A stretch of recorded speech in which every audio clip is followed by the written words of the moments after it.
Well, hello and welcome to Pirate Radio. That's okay. So we have an intro now. That's the first run of the intro ever. So, welcome everyone. Um Kind of proud of that. Not going to lie. It's a little bit better transition into the whole podcast, the live stream of the podcast and all that. So anyway, I guess let me know how you feel about that damn thing. That was damn proud of that. That's pretty basic, but anyway, moving on. So this episode, the royal we, I can't help but say we as Americans, I guess, but more importantly, me is going to tackle this podcast really for me, this live stream. For those of you who might listen later to the recorded version, I do this live. It's really just kind of a thought exercise for me a lot of times. It's my takes on things, my uninformed and sometimes informed opinion. And, little from column A, little from column B. But on this episode, we're going to tackle some very different things. I'm going to talk about some, I don't know. I think about a lot of things, and this is where I kind of flesh them out. I don't, if I have a guest, then I can kind of run it off of them. But typically when I have a guest, we're talking about a specific topic that we've kind of slightly discussed before. And when I'm solo like this, it's really just me kind of riffing, if you will. But anyway, before we get started, we still have the discount code for Dive Free Co. You can go to their fancy interwebs site. Use Toxic 10 at checkout. Will save you 10% on cool products like this guy right here, their Kung Fu grip. They do have a grip insert that you can purchase as well to fit in there, but it is very lightweight. It is very, very strong, very grippy, very angled. This reminds me more of like a M&P, Smith & Wesson M&P pistol kind of grip angle. But very cool. Not for everybody, not for every build, but anyway, they have more than just this. They got some other cool stuff. But if you're not familiar with what I'm holding here, this is a lower, technically, according to the authorities, this is a gun.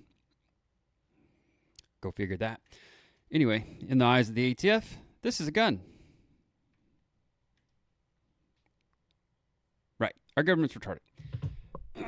Anyway, moving on. Go to Die Free Co. Interwebs, Toxic 10, save 10%, blah, blah, blah. Do all the things. Puts a little wind in the sails of this little pirate ship I've got going here in my back office of my house. And I make $0. This costs me about $50 a month to do before we factor in time or anything. So anyway, not that I'm complaining. I enjoy doing this. Again, it's thought exercise. So before I get into the meat of the whole things, last week's episode, I tackled the memorandum of understanding between the United States and Iran. And there's been some dust-ups, but by and large, it's still an active negotiation. People still hate J.D. Vance. Some of you warmongers are coming around to loving Trump because you hate Vance so much, but it's fine. Vance can take it, fucking jarhead. And I mean that in the most loving way possible. Yeah, J.D. Vance doesn't give a shit about you guys. No, most government officials don't give a shit about you guys, but J.D. Vance understands loyalty. Trump demands loyalty. He doesn't understand it. J.D. Vance, I believe, understands loyalty. And he will remember certain things. Anyway, moving on. So, this episode, tonight. What did I call this? What I named Right-Wing Commie Takeover. So, that's an interesting thing. I don't pay attention to other cities and states' elections typically, and this is going to be another case in point. I'm actively practicing apathy. I'm so disgusted with the Republican Party. Obviously, I'm very disgusted with the Democrat Party. There's no viable third-party option. The Libertarians are too busy arguing about age of consent and trying to rape kids and have something called Pork Fest where they have like adult nudists running around in front of children that are not their own. Not that makes it any better, but they run around naked in front of children and then go, "What's the problem? I don't understand the problem." Yeah, most pedophiles don't understand the problem. in sex offenders. So, it takes the law to tell them what the problem is because, libertarians, they had a good run there for like 10 minutes under the Mises Caucus, but all those people even realized, it's just not worth it with these people are just idiots. Anyway, it's like the land of misfit toys or something like that. The current Libertarian Party is just absolutely pathetic, doesn't begin to describe it. Most of their leadership, if you follow Jeremy Kauffman on the Twitters, he's pointed out that, he basically came out and called them all a bunch of losers and hypocrites and whiners and whatnot. And then they elected leadership, to which he posted a picture some weeks ago that basically said, sex offender, like it's like 9 or 12 pictures, and half of them were all like had been convicted of sex crimes or something like that. It's like, wow, good job. All right. So Libertarian Party is the worst party is actually the Libertarian Party currently, like leadership wise, all of that. Institutionally, if you will, the Libertarian Party is the worst party currently. Sad state of affairs, but it's the facts. Democrat Party coming in a close second worst. And the Republican Party, a sad disappointment, to say the very least. You know what? I might as well just start off with the Michael Knowles clip. Michael Knowles, if you're not familiar, is a part of the Daily Wire, a quite debonair fellow, has a cigar brand. Dig that. I like Michael Knowles. I've never met Michael Knowles, obviously. I'm a nobody. He's a certain somebody in certain circles. But he, along with Matt Walsh, I find interesting, intriguing. Matt Walsh is, he's doing an impersonation of me. He's been doing it longer, but he is doing kind of an impersonation of me. So I don't know if I should like him or hate him. But I do enjoy some of his content. Michael Knowles is the same way. So I'm going to play this clip from the Michael Knowles here. And we're producing. And you know what? I'm not going to talk it up. I'm just going to let Mr. Knowles say his piece. So here we go. One Michael Knowles with sorry. Look, I got this clip from his Twitter. So whoever pulled this started out with the kind of dumb look on his face. So anyway, I want to point out one thing that bothers me about a lot of, or at least some of the Daily Wire people, at their sets, they're on, whatever. I don't care about the lamp, the candle, you got to have your little things. I get that. One of the things that's a pet peeve of mine, and I've seen this with a lot of folks on the Daily Wire, is the double microphone. So you'll see there on Knowles' lapel, he has a lapel microphone. And of course, in front of him, he has this giant microphone, which is like a condenser, room mic, something like that. Just pick a mic and go with it. If you want to use the lapel mic, that's fine. If you want to use the traditional, desktop mic, that's fine as well. You're overproducing. You're doing too much here. Pick a mic and go with it. Because, I don't know. Maybe it's just me. I don't know. And that's a beard hair. Anyway, let's let my protuberances aside, the debonair Michael Knowles. So you got the Never Trumpers going after Vance. You've got a bunch of podcasters going after Trump because they're complaining about Iran or whatever other policy. You've got I'm not even saying these are minor issues. I'm curious who he's calling the Never Trumpers, because his boss, Ben Shapiro, is a Never Trumper. Mark Levin is a Never Trumper. He said that Never Trumpers are going after Vance. I'm not sure maybe that's who he means, because Mark Levin went after Vance, and so did Ben Shapiro. But hey, there you go. Right always has factional disputes. I'm just pointing out, while the right is doing all of this infighting, and to some degree a lot of navel gazing, settling personal petty grudges in some cases, I don't know what navel gazing is. Maybe that's his term for sitting on the sidelines. Anyway, that's going on. The left is waiting. The left is waiting to bring this back. The left is waiting for the right to destroy itself so that they can bring back transing your kids. That's what this is about. This Father's Day, just remember, we want to trans your kids. So says the New York Times. Is just waiting to bring back all of the racial politics of 2020, is just waiting to bring back all of the heavy-handed government suppression of 2020, 2021. Waiting to bring back all of it. I'm not saying the right needs to sit down and shut up. I'm just saying that as the right works out all of its problems in the lead up to the primary for 2028, what happens after Trump, as that happens, I am imploring the American right, please keep some perspective. Okay. Stop the clip halfway. I will finish the clip. The infighting, the censorship, the left is coming, the left is waiting. Fair enough. I don't disagree with him. I just have to bring up the side of the censorship on the right. It's just a horse of a different color. It's the whole two wings of the same bird thing, whether you're talking left, right. It's just who's the in group, who's the out group as far as the censorship goes. Because here's the thing.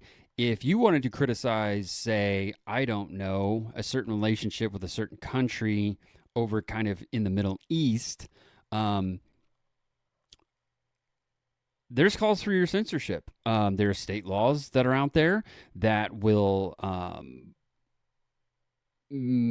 there's repercussions for criticizing that country, which is weird that you could, first of all, to be reprimanded in any way from criticizing any country, including your own, the United States of America, is antithetical to the founding, to this country, to freedom of speech, to freedom of expression, to just, the Constitution of the United States. Not the Constitution, the document, but literally the Constitution, what we are, have been, what we will be, what we strive to be. Well, the whole foundation of this whole thing is, redress of grievances. I can complain about my government. I can complain about any government, especially a foreign government. Especially when we're talking about alliances of my government with a certain other government, or any other government for that matter whatsoever, whether that's Turkey, Israel, Saudi Arabia, Puerto Rico. I don't know. I can complain about that.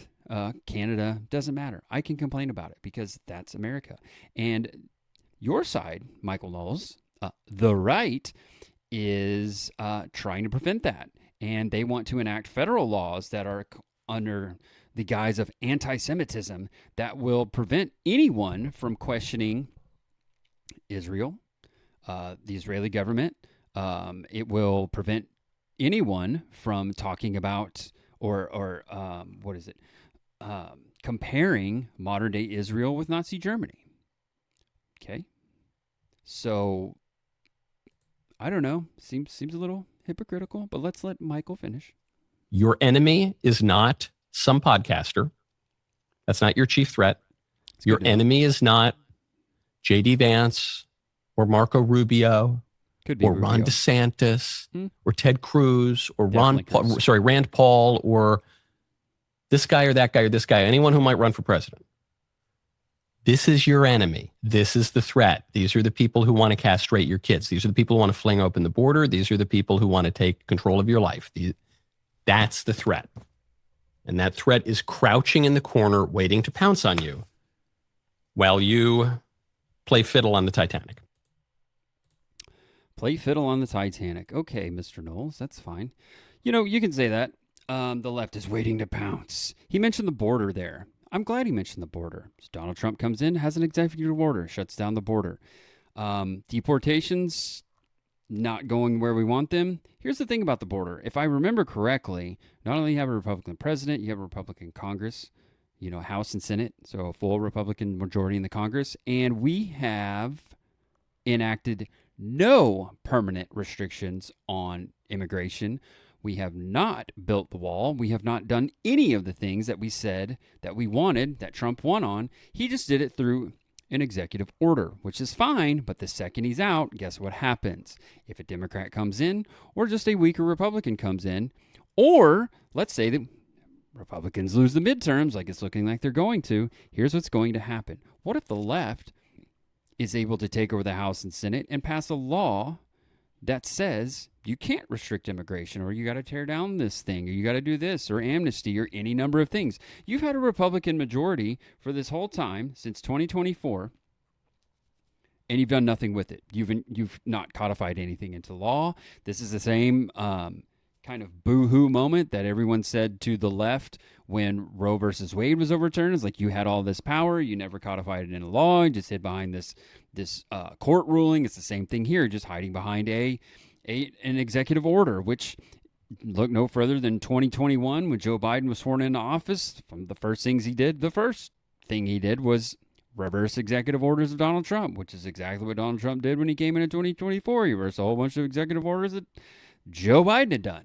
So none of this has been codified into law. You're talking about how the left is just waiting to pounce. Well, shouldn't you codify something into a law, Michael Knowles? Shouldn't you do that? Shouldn't it be something like, I don't know, kind of a priority that you do something like that? I don't know. It seems like maybe you should actually govern. That was an episode that I did with Arthur some months ago, is will conservatives govern? And apparently you won't. Instead, you'll just go and launch wars into places, and then you'll be all about it for 10 minutes. And then when Trump says, oh, we got to get out of there, then you're like, he's an anti-Semite piece of shit, we got to get out. And he's like, no, JD, you go out there. And it's like, JD Vance is an anti-Semitic piece of shit. I can't believe he doesn't want to fight a war on behalf of Israel and Iran and have a whole bunch of people die. He was never for the war. And this is the whole thing. This is how bad it is that you have a fairly prominent figure on the right. If you're in the conservative wing and conservative tent, Daily Wire is eyeing an IPO, initial public offering of stock. And it's something in like early valuations of their IPO is something like $2 billion. That's not a small company. I don't know if that's overinflated, if that's wrong, if that's, whatever it is, but $1 billion for a media company seems like a lot, especially when you're talking about like the Daily Wire. I used to have a membership to the Daily Wire. I didn't find it useful, so I never renewed it. And then I, got deeper into a lot of this, and you start to realize that, a lot of it, you just have to fill a lot of dead air and a lot of dead space, and you have to write these articles, and you have to do all of these different things, and there's just not a lot of meat on that bone. And that's before you get into like the ideological differences and some of the doubling down on things that I'm not down with, I don't believe in. There's free versions of the Daily Wire, and you can go in there and, still read a whole bunch of articles and things like that. And it's okay. You should get kind of,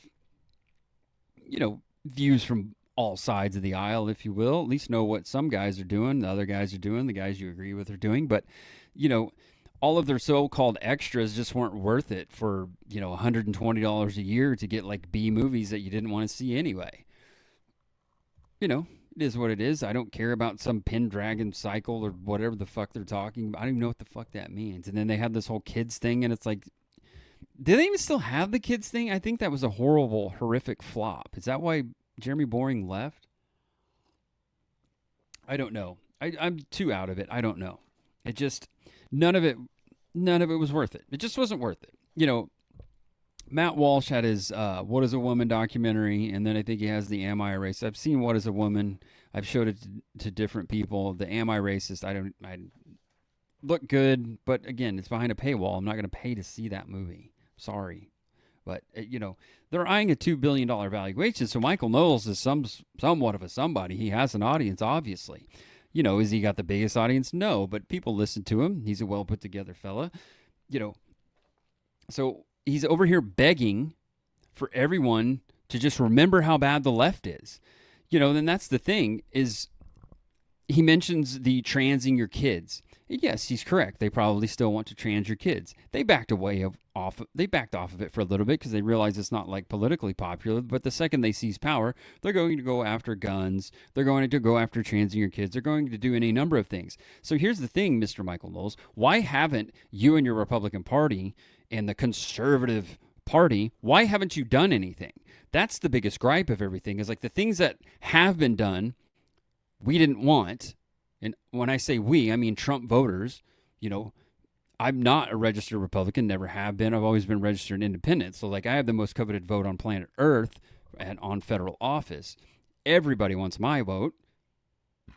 And so many people are hanging out in the middle with me as independents because, no, I can't vote for a Democrat. You're right. But that doesn't mean I'm going to vote.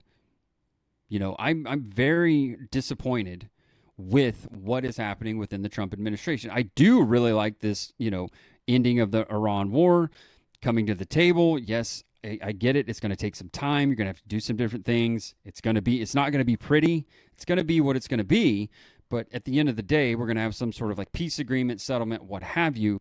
And I would like to add to what I didn't say last week is that not only I mentioned diplomacy and diplomacy can work, and maybe we should try diplomacy once in a while, but also here's the thing: capitalism can work as well. Now, we don't have full blown capitalism here. We have like, a very kind of regulated capitalism here. But the thing is like if you actually do like capitalism full scale, that will actually cure more things than bombs will.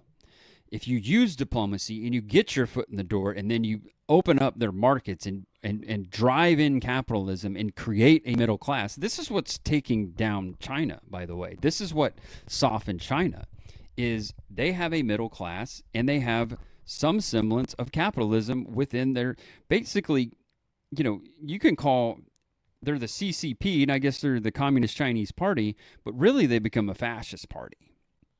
And I know everyone's like, oh my God, they're fascists, they're going to kill Jews. That's not what that means.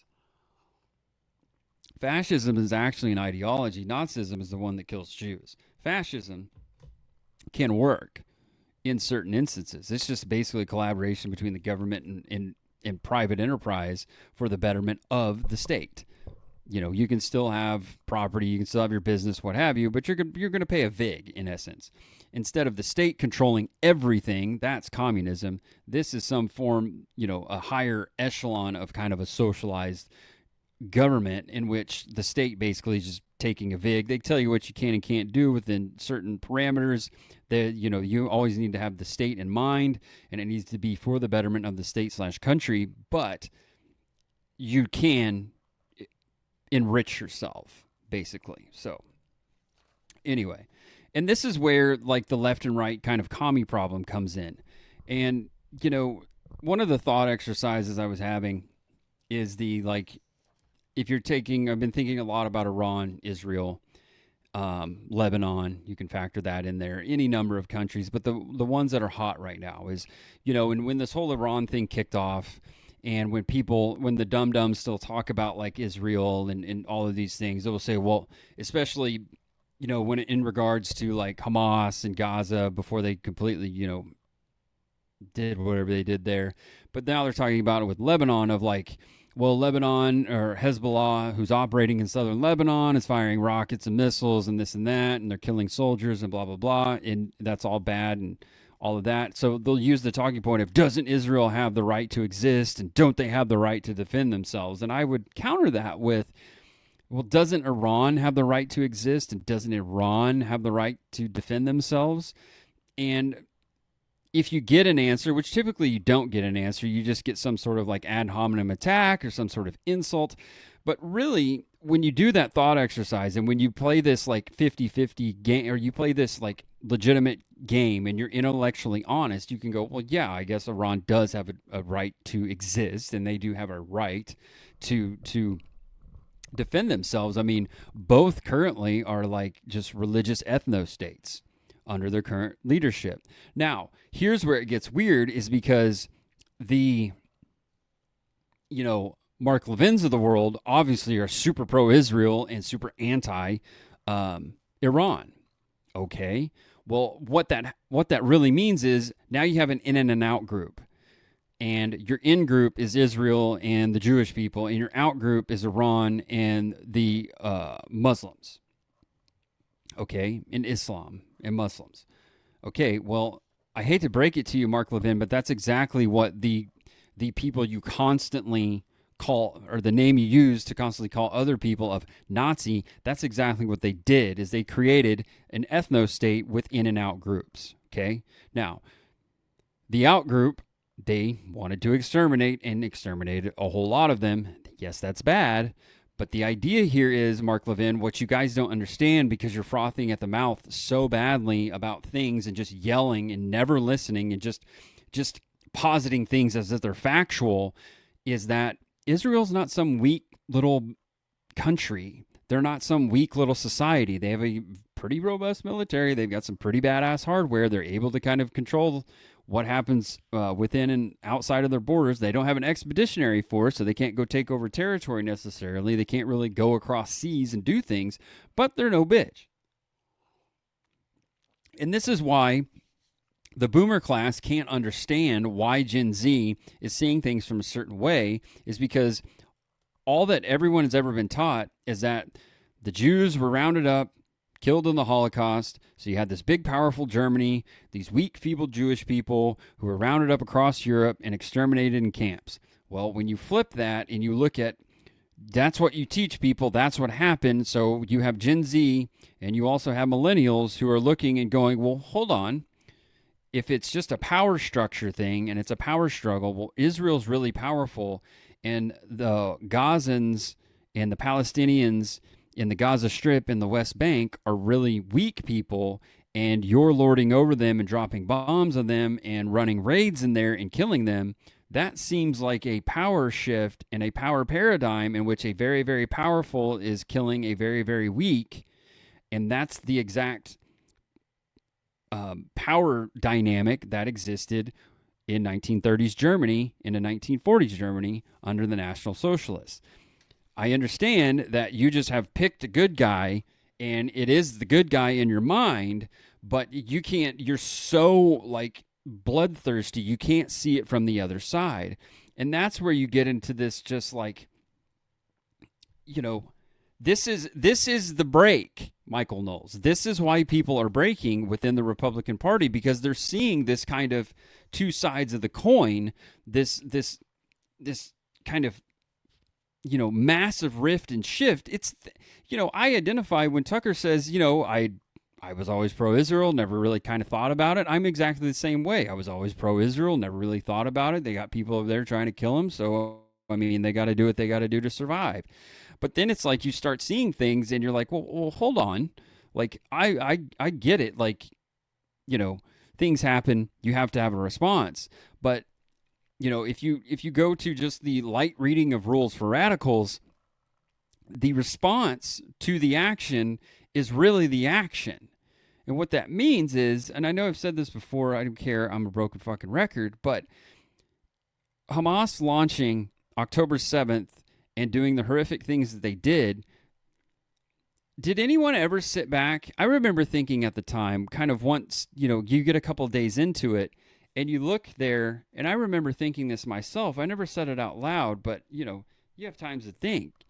And I remember thinking, like, that's a suicide mission for Hamas, because obviously Israel is going to respond, and they're going to respond swiftly, severely, and it's Hamas cannot fight them.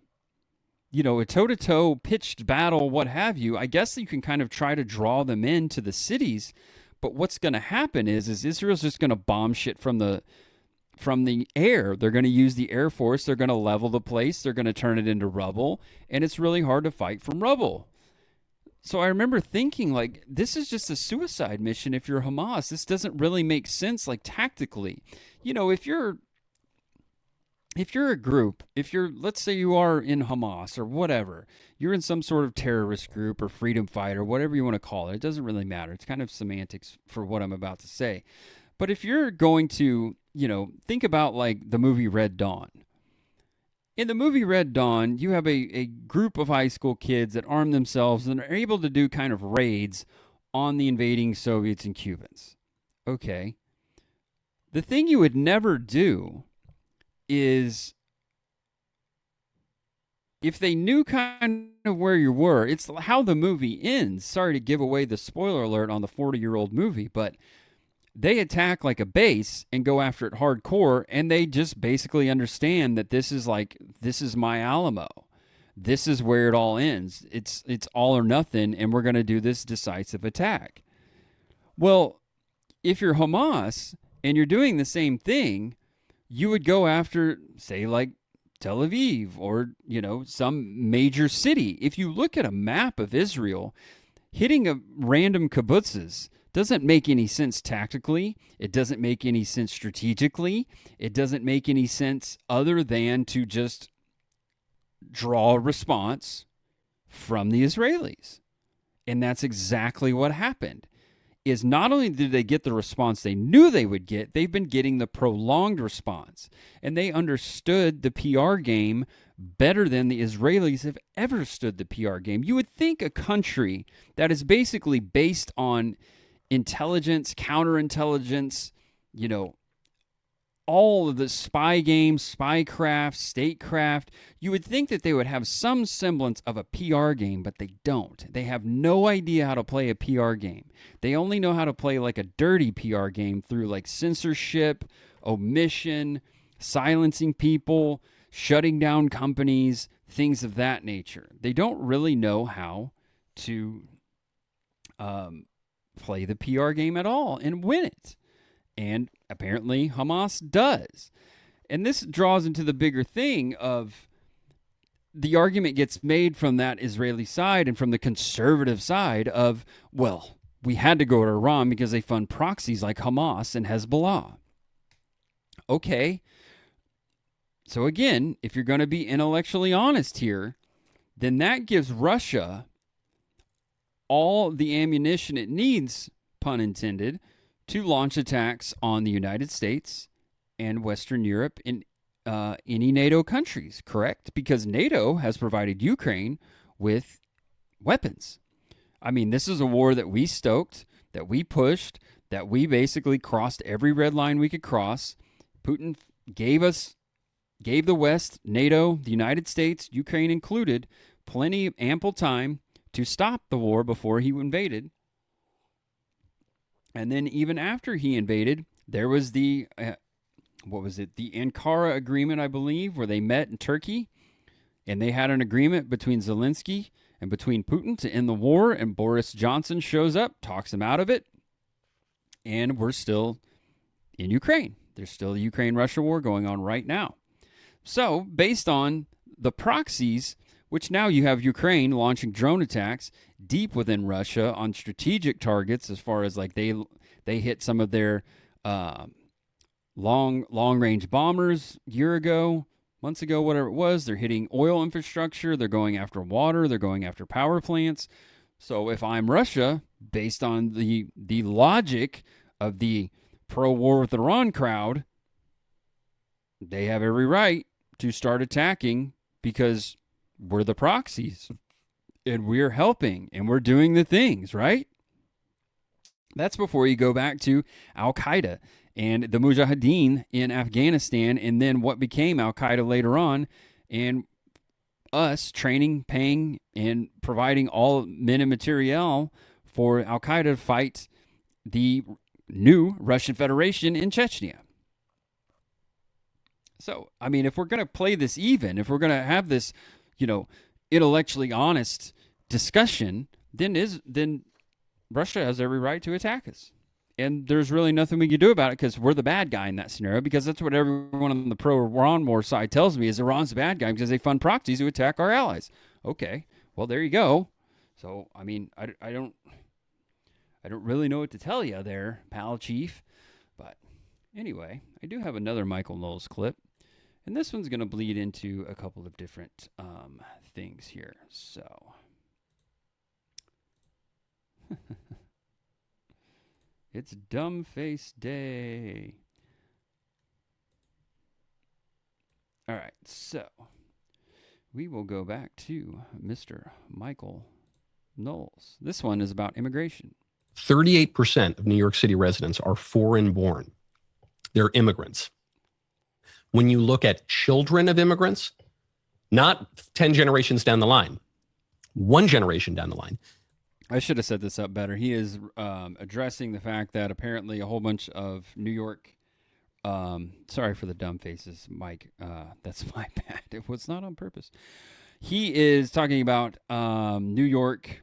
First of all, you have Zohran Mamdani, who is the mayor of New York. These were, I think, counselors and like New York City council people and representatives that they elected like 10 communists or something. So this is what he's referring to in New York in the immigration population. About 60% of New Yorkers are immigrants or children of immigrants. when you look at the percentage of Democrat primary voters who are immigrants or the children of immigrants, the number goes higher still. It's really hard to get good data on that. We don't really collect data on that. It is certainly north of 60%. It's just an immigration problem. If we didn't have mass migration, specifically from the third world, there would be no Mayor Mamdani. Many of these candidates would not be here. What's her face? DAC was born in America to immigrant parents from the Dominican Republic and I think maybe Venezuela. If we didn't have mass migration, she wouldn't be here. Mamdani wouldn't be here. A lot of these other candidates wouldn't be here. A lot of their voters wouldn't be here. And the anti-American ideology, which is prominent in places like Venezuela, throughout the world, in the third world, it would still be here to some degree with those white liberal women with the stupid nose piercings and the crazy hair, but it would be much less pronounced and it would be much less electorally significant. I'm glad he brought that up because, yes, you're right. We would have less problems. We'd have this. We also wouldn't have fucking Ted Cruz, okay? Because here's the thing. This works left and right. But again, Ted Cruz is on the in group if you're Michael Knowles. But here's the thing about Ted Cruz. His father, Rafael Cruz, fought against Batista in Cuba, who is the leader that Fidel Castro, in his movement, helped overthrow. He was on the side of Fidel Castro. Rafael Cruz was on the side of Fidel Castro. He was imprisoned by Batista because he was a dirty fucking commie. And once he was released, his family was able to get him here to the United States in 1957, if I remember correctly, while speaking no English and have $100 sewn into his underwear. While researching that, while verifying that information, I came across a paper that was written by, I believe, a student at the University of Georgia that was trying to tie in Rafael Cruz to Oswald. Yes, that Oswald. And I didn't see any compelling evidence, but, weirder things have happened. But yeah, we wouldn't have Ted Cruz over here championing, foreign countries, which are not Cuba, by the way. By the way, this is Ted Cruz's own admission that his father was pro Castro. And he's apologized every day since. Yeah, I'm sure. That's great. There's plenty of people, I'm sure, that thought like Adolf Hitler, Benito Mussolini, or Joseph Stalin, or Mao Zedong, or anybody else who were mass murderers and pieces of shit. I'm sure there were good people that thought that they were going to do good things. The road to hell is paved with good intentions. But now we have Ted Cruz up there talking about how bad Tucker Carlson is. Did you believe what Tucker Carlson said? Yes, I can believe what Tucker Carlson says, Ted. What I can't believe is hearing you talk about how you wanted to run for Senate to be a friend and be the biggest champion of Israel. Not Texas, not the United States. You said Israel. So we wouldn't have Ted Cruz, which, by the way, doing that, kind of slight research on Ted Cruz, I don't think he's eligible to be president. So, I don't know. There's a legal battle there to do that. But the thing about this is what's so funny is what you see happening between the left and the right who are in power. Through the mainstream left, the mainstream right, whatever it is. All I'm seeing now is the right's version of identity politics. It's just a different identity. Again, it's just a different in and out group. All I'm seeing is a religious war. I'm being told I have to hate all Muslims because the Jews are the good people. I thought we were a Christian nation. It seems like we're a Christian nation. We're founded on Christian principles. No, we were not founded on Judeo-Christian principles. We were founded on Christian principles. Sorry, just a fact that you're going to have to deal with. We weren't founded on Muslim principles. We were founded on Christian principles. That's just a fact. You don't have to like it. But the thing I'm seeing is the left plays the race war and the right plays the religion war. And both of them lead to a lesser America. And both of them lead to censorship. So it's nothing more than trying to control the narrative. And it's nothing more than like Communism light versus communism heavy. Communism heavy is on the left, communism light is on the right. It's the same thing you see when you talk about like budgets and things like that. The right never saw a budget they didn't like. They just saw a budget that was a little too heavy. And they couldn't take that back to their voting populace and say, well, those damn Democrats wanted $10 billion and we gave them 12. Instead, what they say is, those damn Democrats wanted $10 billion. They wanted to bankrupt the country and we just couldn't do it, so we gave them 9. And it's like, really? We wanted you to give them like 0 or 500 million and you gave them 9 billion. They know the game. And you know the game too. That's the whole thing. And this is the whole communism thing happening on the right wing. It's all just communism. It's just a different end goal. It's just a different in group. The end goal is the same. It's just a different in and out group. That's all it is. It's not about race. It's not about this. Although they want to tell me that Jews are a race, even though they're not, because if Jew was a race, then I couldn't become a Jewish person. I could not be welcomed into Judaism, or I could not convert to Judaism. I could not make myself a Jew, just like I cannot make myself black. It doesn't matter how much I fucking tan myself, I can't make myself black. The other thing is like that would, if something is a particular race versus ethnicity, then that means there's like a gene that makes you that race, or a DNA strand that makes you that race. It's funny how there is this like walling off of DNA within certain populations, including like American Indians, don't like the whole DNA thing. So that's weird. But again, it's just, you start to see this thing, and maybe it's just I've been red pilled so hard that I can see this so much clearer without being able to explain it so in great detail. But all you see is the right doing exactly what the left did. It just has a different flavor to it. It's under like different lighting or something. The idea that in 2018, you remember like Rachel Dolezal, who was pretending to be a black woman. Everybody remember that? And she was like head of the NAA, or she was part of like the NAACP or something up in Washington.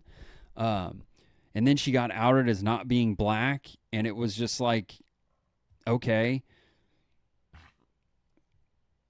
I mean, you shouldn't pretend to be something you're not, but it's just this whole different, it's like, who cares? Was she hurting anybody? And what does it mean to be black? What does it mean to be Muslim? I see so many people online, and it trickles down into, and maybe it's 20 years of the GWAT, but it trickles down into the normies of the world too. Like, this is not just an online thing where people are like, those goddamn Muslims. And it's like, there's like millions of Muslims in the United States, and they're not just clacking off fucking vests in markets left and right. So there has to be, I get these responses on Twitter all the time when I just like, when I play that intellectually honest argument and I put that out there, and people are like, oh, have you not read history about the Muslims and what they do? And it's like, yeah, I have read a lot of history about Muslims and what they have done. Which Muslims are you talking about? Because here's the thing. Prior to the formation, or prior to World War I and the British taking over and creating British Mandate Palestine, all of modern-day Israel, the Levant, all of that was under the control for, 400, 600 years of the Ottoman Turks, of Muslims. And did they massacre Jews? No, they did not. Post-World War I, they massacred a bunch of Christians in Armenia, or Armenians, but they didn't massacre Jews. They could go as they pleased. They were very friendly to the Jewish people. They didn't just massacre them. So this whole thing of like, Muslims just hate Jews and this and that, and it's like, historically, that's not really accurate. Historically, there's more evidence that the Romans hated Jews, like, modern day Italians. But even that, it's just conquering territory, taking your gold, taking over things. It's not necessarily that there's some sort of like blood libel there, or that they're just bloodthirsty for the Jews or anything like that. They're just taking your territory. And if you have some sort of like inherent power within a community, they're going to break that up because they can't have that. The thing about the Roman Empire was when they came and took over your city or your city-state or your area, instead of slaughtering you and killing everybody, what they would say is, look, you're free to keep doing what you're doing. You're going to pay us a tribute, but we're going to treat you nice and we're not going to enslave you. Instead, what's going to happen is when we call for soldiers, you're going to send them. Got it? Okay, great. Everybody still lives. Well, if your group doesn't do that, much like what some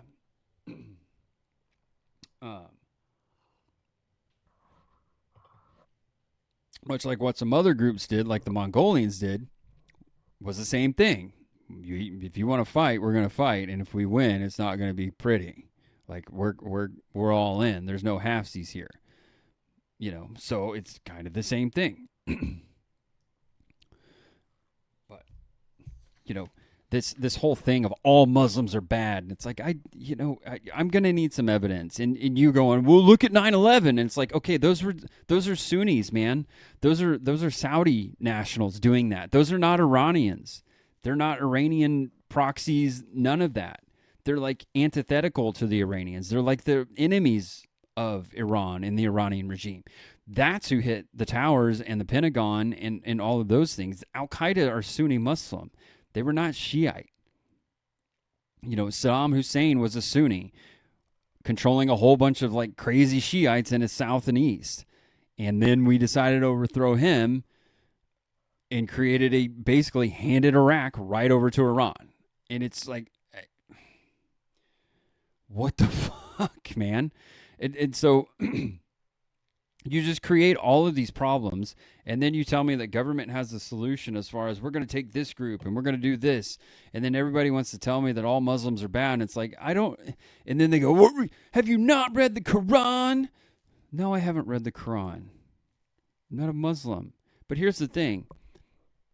You show me the basis of a religion, like the basis, that the original book, like Old Testaments, things of that nature. Moses was not a nice guy.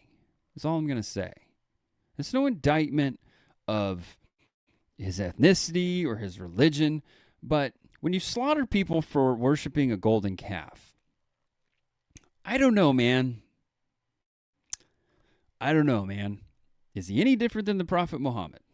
Or Muhammad, if he wasn't a prophet. I don't care. Whatever. The Prophet Muhammad, as he's more commonly known. Was he any different? I don't know. They both got blood on their hands, man. Oh, but look what the Muslims did and the Moors did in Spain. Yeah, dude, it's called war. I mean, is it any better if it's, a pagan religion doing it? And that's the other thing that's just so like mind-boggling about this is like it just like I don't know. There's very few people being intellectually honest about all of this. And to dim it down to some right-left issue, both of them are suffering from like intellectual rot. Some of them have intellect, but the thing is like at least on the right, there's a debate within the right about where it goes. On the left, they're just lockstep. They're all just socialist or communist or whatever. Maybe on the right, we actually have this discussion and, maybe we unite with the middle and the right and go, you know what? Iran's not a problem. We have a major city, like our largest city, like one of our most important cities historically and even today, are electing actual fucking communists to the city. And I'll agree with Michael Knowles in his assessment there of the immigration into the United States. There needs to be a moratorium on it, period. 20 years, moratorium. I mean, moratorium. We need to have... I did hear good news that allegedly the United States last year experienced a net decrease in population, which is, without having all the data in front of me, somewhat promising because you did have some deportations, you had some self-deportations, but that's the whole thing, like I've preached before. We need to, on the right, while you have power, consolidate that power and use it to enact some things that make people self-deport who are here illegally, or make it to where people don't want to come here and go through the whole process or what have you. I don't know, but we need mass deportations. We need to curb immigration, and we definitely need to get rid of illegal immigration. And then and only then can you actually have something that unites the right. Going and bombing random sand traps around the country does not unite the right. I'm sorry. The whole Iran can never have a nuclear weapon. I get it. They didn't want one.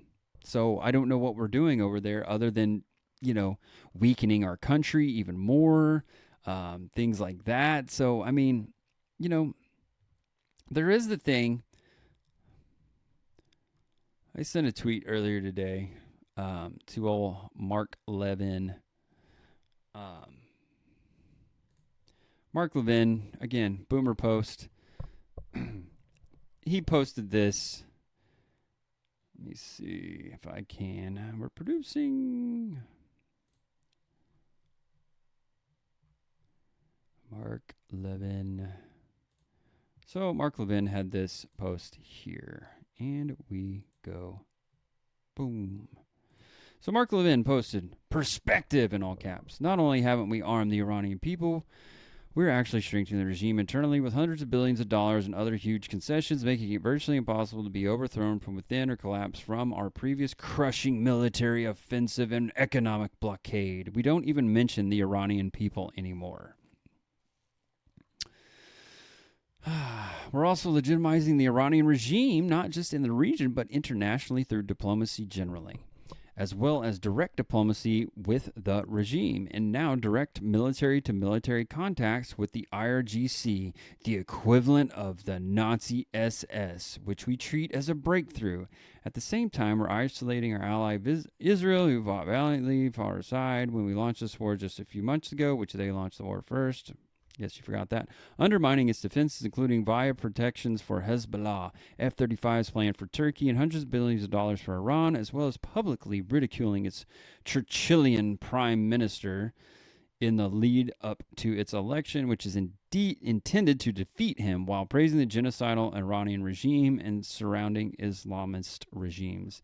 In one of the most shocking flips in military and diplomatic history.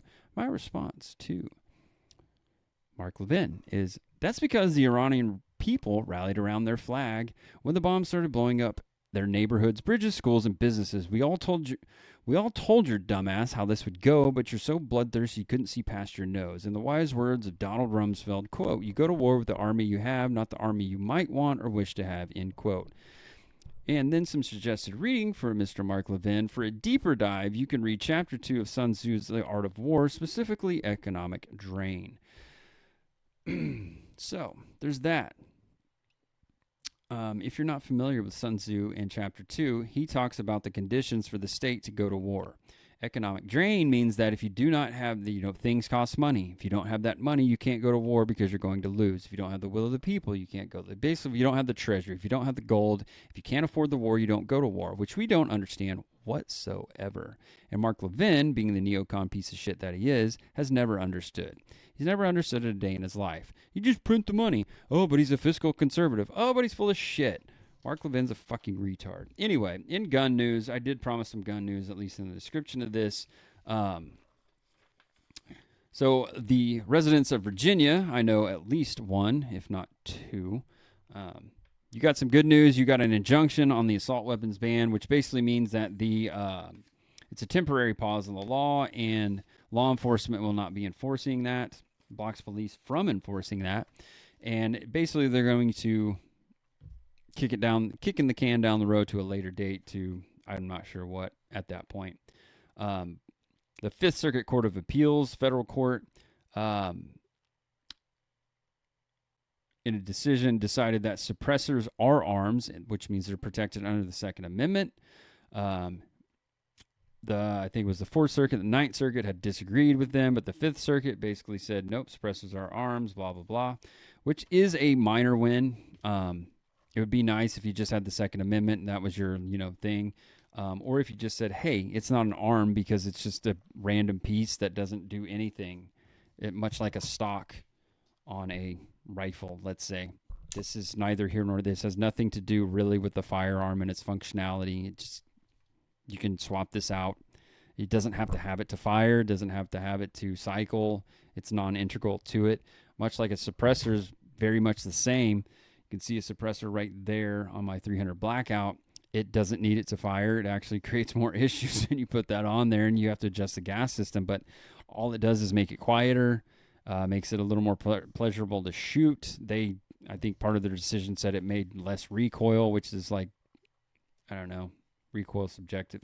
If you suppress a firearm versus non-suppressed, you're not really going to notice a whole lot on recoil. But anyway, this basically sets up a probable case with the Supreme Court at the United States. And if they come up and say that, yes, those are arms that are protected under the Second Amendment, that really strengthens the case against the National Firearms Act that's working its way through the courts right now. And it would be nice one day if they said, well, those are protected arms. They're non-taxed. The NFA can't hold that. So you can just order a suppressor off Amazon. That would be pretty awesome. But that might happen one day, but not any day soon. But, maybe sooner rather than later. But with that, that is the end of this episode. It was a little rambly. But hey, I have a headache. It's been a long day. And I've had a lot of time to really dedicate to getting my thoughts around on this show. So my apologies there. But anyway, thanks everybody for hanging out. Thanks for everybody for listening. Again, go to Die Free Co. Use the code Toxic10. It'll save you 10% on all of your purchases there. At least cover the tax, maybe the shipping too. But anyway, use that. They'll give me a little kickback, and I'll put it back into the show. And maybe we can get an actual producer, maybe an actual set or something like that one day if you guys buy enough stuff. But in the meantime, thanks for hanging out, and peace. Everybody stay safe.